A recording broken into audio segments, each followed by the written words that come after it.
Ecos del Cambio nos hacemos eco de un acontecimiento absolutamente universal, en el sentido de que la Iglesia Católica se ha pronunciado por primera vez en la importancia de que el hombre tiene que respetar, guardar y cuidar la creación.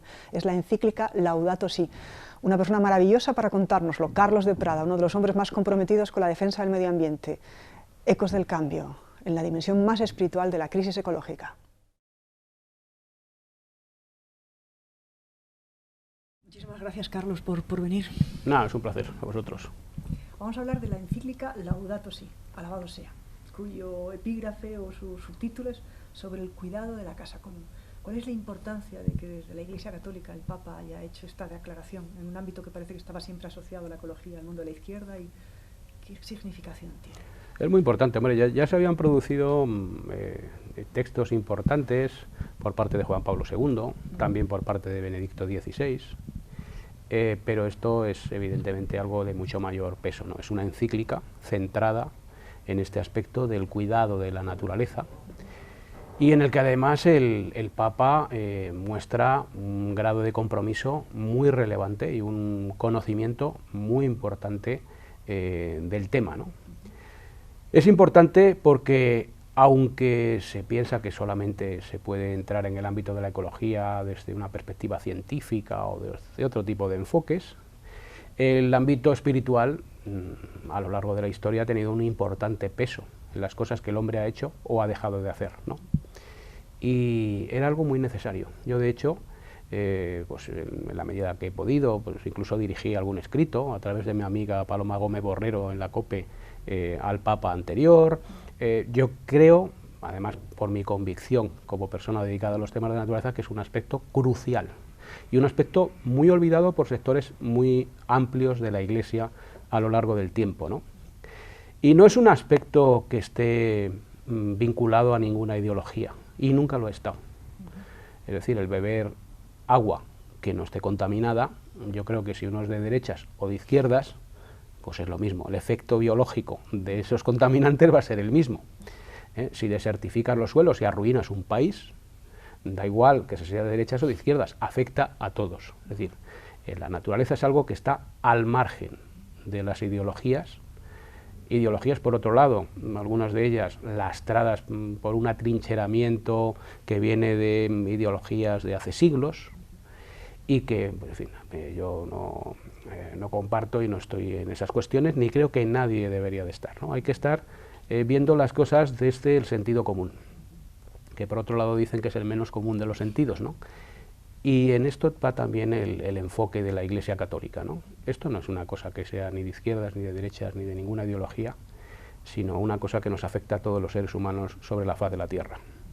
¿Cuáles son las claves o qué destacarías tú en tu lectura, en tu estudio de la encíclica, los puntos más importantes que deberíamos de transmitir a la gente, como para dárselo masticado? Pues es difícil extractar porque aborda muchas cuestiones, ¿no?, que tienen que ver con aspectos muy diferentes, ¿no? Una cosa particularmente notable es la descripción concreta, con datos, que hace de problemas ecológicos importantes. Por ejemplo, el tema del cambio climático, un tema que además me sorprende mucho porque es un tema en el que yo estoy muy volcado últimamente, que es el asunto de los pesticidas y de los contaminantes químicos. Lo aborda y además le concede una extraordinaria importancia. Habla incluso de la necesidad de reorientar la agricultura hacia la agricultura ecológica, hacia la agroecología, y en general, no solamente en el ámbito de la agricultura, sino también en el ámbito de la energía, ir hacia las energías renovables, etcétera, un cambio de modelo. Pero yo creo que una idea central, importante de cara a los creyentes, es que dice que esto no es un aspecto de tantos. Es decir, que a lo mejor hay gente que cree que puede ser cristiano sin preocuparse del cuidado de la naturaleza, e incluso a lo mejor trabajando en cosas donde está directamente agrediendo a la naturaleza. Daño a la naturaleza que se salda también con efectos sobre el propio ser humano, ¿no? Lo que dice el Papa es que una persona que no cuide la creación está desoyendo el mandato divino y no es un buen cristiano, no es cristiano, ¿eh? El creyente está movido por una serie de cuestiones que tienen que ver con la austeridad, con la espiritualidad, no con la persecución por encima de cualquier otra cosa de beneficios económicos, etcétera, y llama a engaño muchas veces algunas ideas que se tienen, ¿no? Como estas que no, es que esto, a lo mejor ser ecologista es que ser de izquierdas. Yo, por ejemplo, soy ecologista y no soy de izquierdas, ni tampoco es que sea de la derecha tal y como se considera. Es decir, yo, en fin, me considero una persona independiente y lo que trato de ver es que hay una serie de problemas que están al margen de esas cuestiones y que benefician a la especie humana y que benefician a algo que también alude el Papa, y sigo con las cosas que dice el Papa, ¿no? De que cada criatura creada por Dios nos está hablando del Creador, que tiene un valor por sí misma y no en función del provecho que nosotros podamos obtener de esa criatura. Otro aspecto que aborda es el contemplar a Dios en la naturaleza. Dice que debería ser un esfuerzo de la Iglesia el potenciar que los creyentes captaran esa presencia de Dios en la naturaleza, porque Dios está dentro de cada criatura. Habla de un arte divino, Dios sería el supremo artista, y ese arte divino es la naturaleza. Y en cada criatura Dios nos da un mensaje diferente. También lo describe como un libro, ¿no? Es como otra segunda Biblia. Incluso hay, y también alude a ello el Papa en la encíclica, un evangelio de la naturaleza, ¿no? En fin, tiene pasajes muy interesantes desde el punto de vista incluso de un técnico en temas de ecología, y también para personas que vean una visión más profunda de una mística ligada, o de una unión con Dios, o de una presencia de Dios ligada a la naturaleza. Vale. Muy interesante esa profundidad que creo que tiene la naturaleza. Vamos al aspecto del grito de la tierra. Él habla mucho del grito de los pobres, sí, y del grito de la tierra, ¿no? Entonces, en el grito de la tierra, ¿cuáles son los gritos principales, los problemas más acuciantes que son señalados en la encíclica con datos científicos, con muchas fuentes realmente serias y profundas acerca de la problemática? Y luego hablaremos del grito de los pobres. Empezamos por el grito de la tierra. Hace un repaso a prácticamente todos los problemas ecológicos principales, ¿no? Comienza con la contaminación, alude, por ejemplo, a la contaminación atmosférica, dice que cuesta pues millones de vidas todos los años, o acortamiento de la vida de millones de personas en todo el mundo, este problema de la contaminación atmosférica. Pasa luego a hablar de asuntos de contaminación química, cita explícitamente el asunto de los pesticidas, lo cual a mí particularmente, porque estoy volcado con eso últimamente, pues me agrada de manera singular. Habla de la pérdida de biodiversidad, se extiende con el asunto de la desforestación y de la pérdida de especies de nuestro planeta. Habla del problema de las aguas, es decir, son todos los problemas ecológicos principales, los aborda hablando de ellos pues con un conocimiento y un rigor, ¿no? Lo cual es muy de agradecer, porque, como decía con anterioridad, otros papas habían hablado de la problemática ecológica, pero no habían entrado en una descripción concreta de los problemas, ¿no? Lo cual es muy importante, incluso de cara al creyente, porque si se le habla muy en general, bueno, sí, hay que cuidar la tierra, luego se creen que pueden ser ecologistas trabajando a saber para qué multinacional que se está dedicando a saber a qué, ¿no? O a lo mejor trabajan para una empresa cuyos beneficios y tal pues revierten en una serie de cosas que no son muy ecológicas, que se diga. Y a lo mejor muchos creyentes van a comulgar a la misa, creen que son creyentes y cristianos como debe ser, simplemente porque cumplen con unos rituales, ¿no? Aquí te está mostrando unos problemas ecológicos concretos y te está haciendo ver, al entrar en esa concreción, que tú no puedes ser realmente cristiano si estás contribuyendo a una serie de problemas muy concretos que te define, ¿no? Porque la generalidad, la vaguedad, pues crea espacios donde a lo mejor uno puede pensar que no está obrando mal, ¿no? Es muy importante ese detallar una serie de cosas concretas.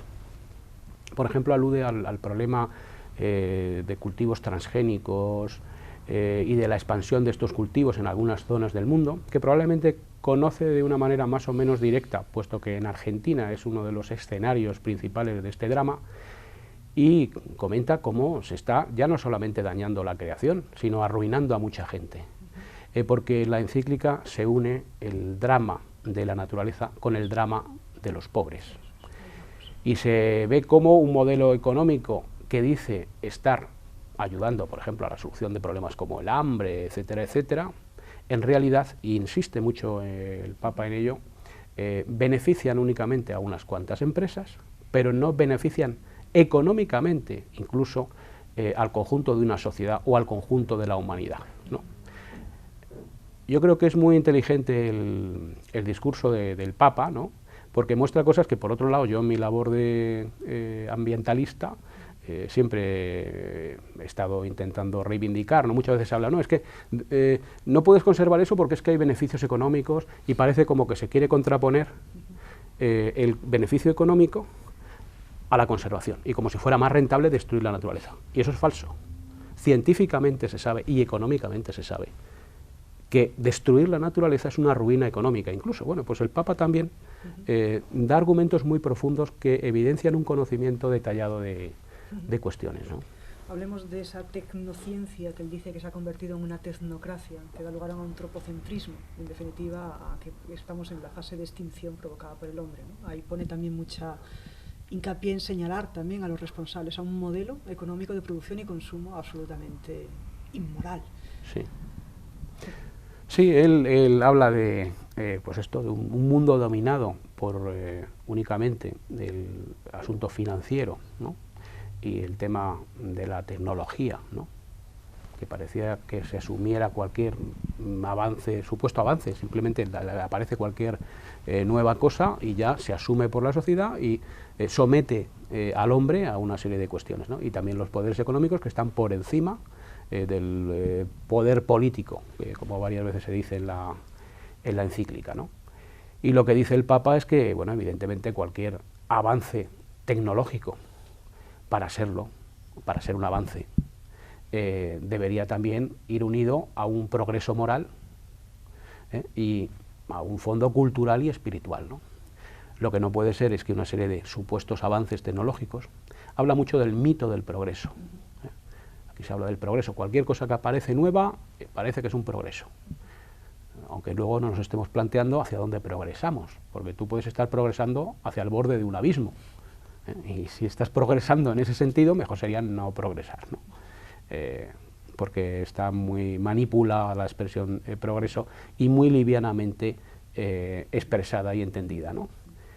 El progreso, y es lo que recalca una y otra vez el Papa Francisco, tiene que ser un progreso que a la vez de ser tecnológico sea, y ante todo, antes que la tecnología, un progreso moral, un progreso social, es decir, cosa que beneficie verdaderamente a la mayor parte de seres humanos, no solamente a unos pocos, y que no sirva para esclavizar, que no sirva tampoco para mantener a la humanidad distraída, como por ejemplo ahora con todo el mundo digital, pues la gente estaba con muchos datos, parece que muy informada y tal, pero dice que una cosa es eso, es decir, esa abundancia de datos inconexos con los que somos continuamente bombardeados, y otra cosa es la sabiduría, que muy probablemente está tan en extinción como muchos miles de especies en nuestro planeta, ¿no?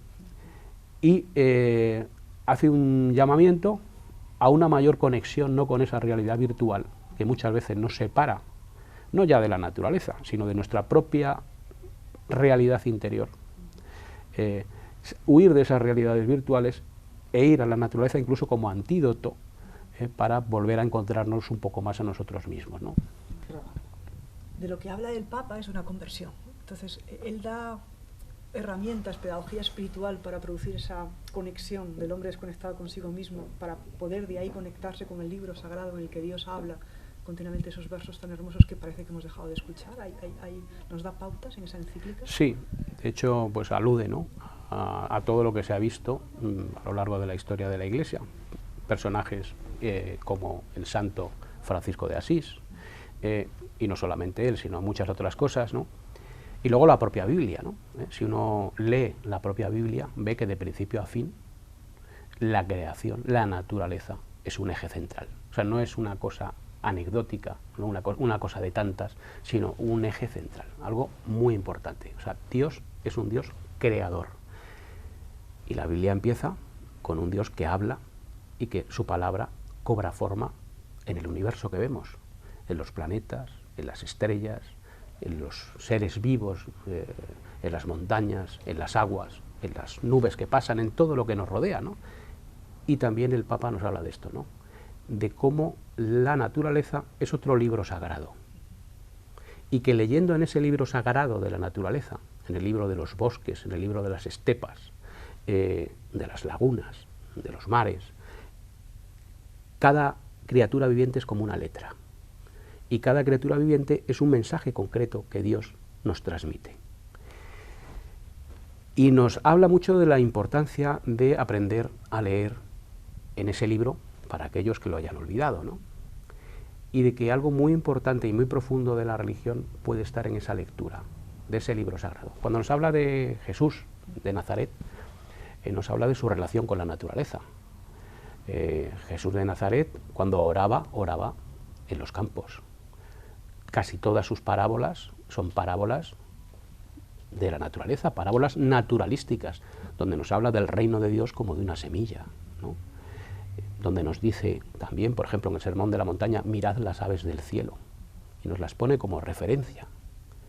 Es decir, Cristo estaba ligado a la naturaleza, y nos habla además de la presencia de Cristo, de la presencia de Dios en toda la creación.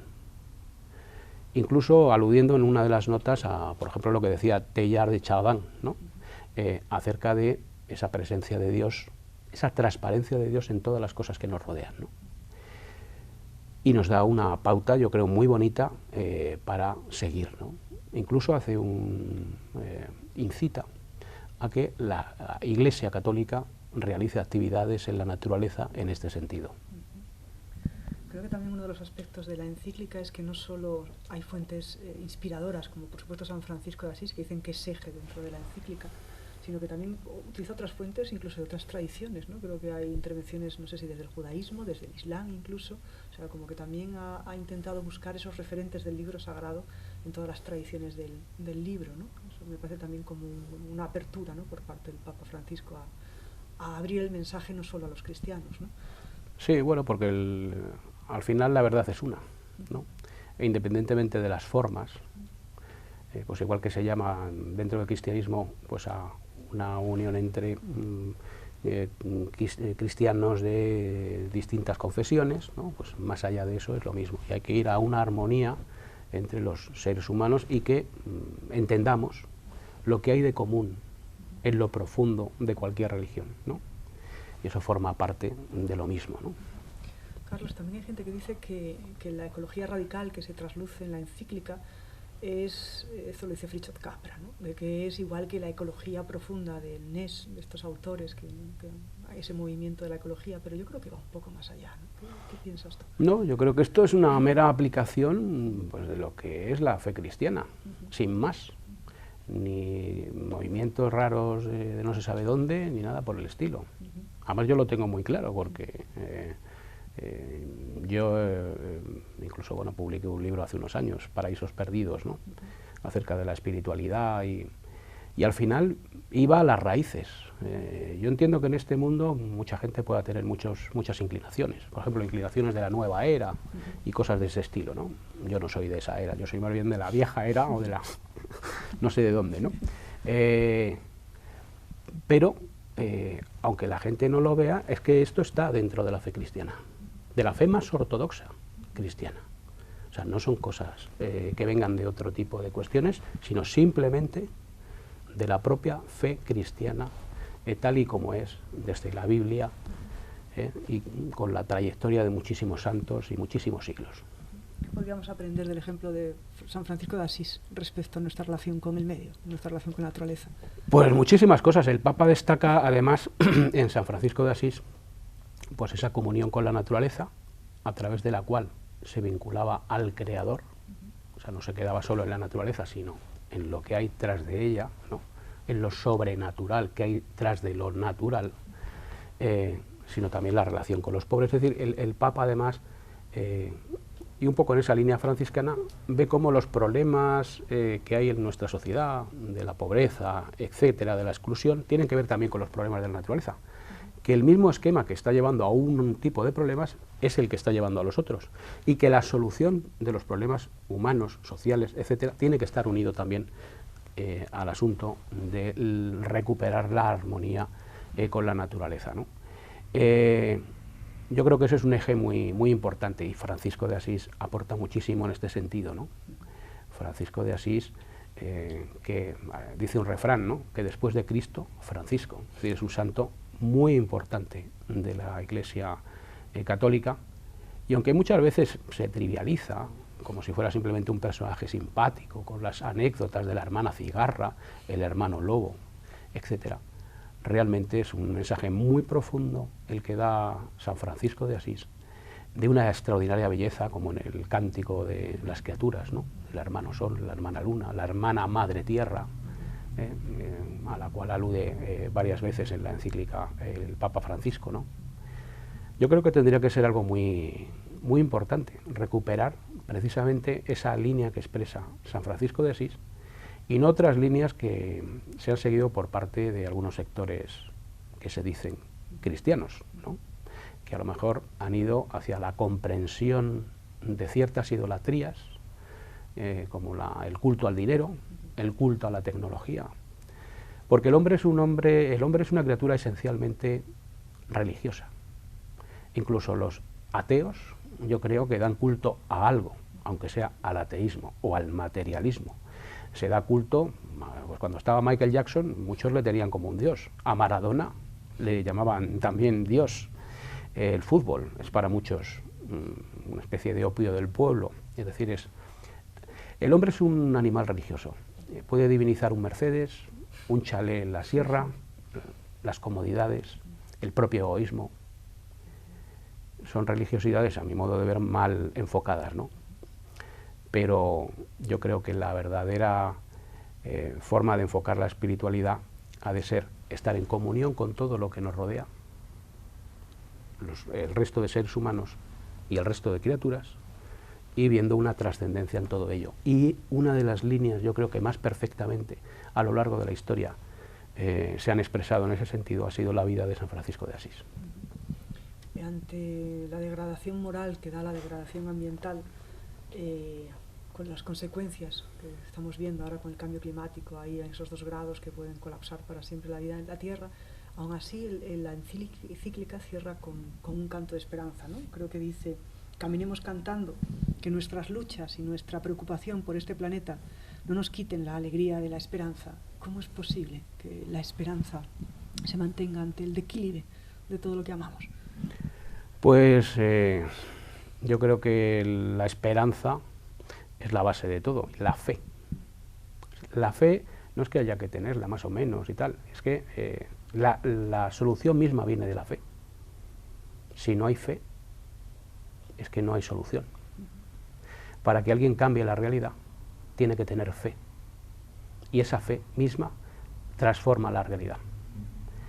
Entonces yo creo que evidentemente yo, a pesar de que soy una persona que me he dedicado a consignar detalladamente todos los desaguisados ecológicos habidos y por haber, a todos los niveles, ¿no?, como periodista, soy perfectamente consciente de los desastres, pero jamás he perdido el optimismo y jamás he perdido la fe. Los problemas hay que asumirlos como un reto, no como algo que te limita, sino como algo que hay que saltar y superar, ¿no? Entonces la fe en sí misma es parte de la solución y es la solución en sí, ¿no? Así que yo creo que evidentemente no es que cómo se puede tener fe, es que no cabe otra. Pues muchísimas gracias, Carlos, por venir a contarnos un poco de este hito histórico. Nada, a vosotros.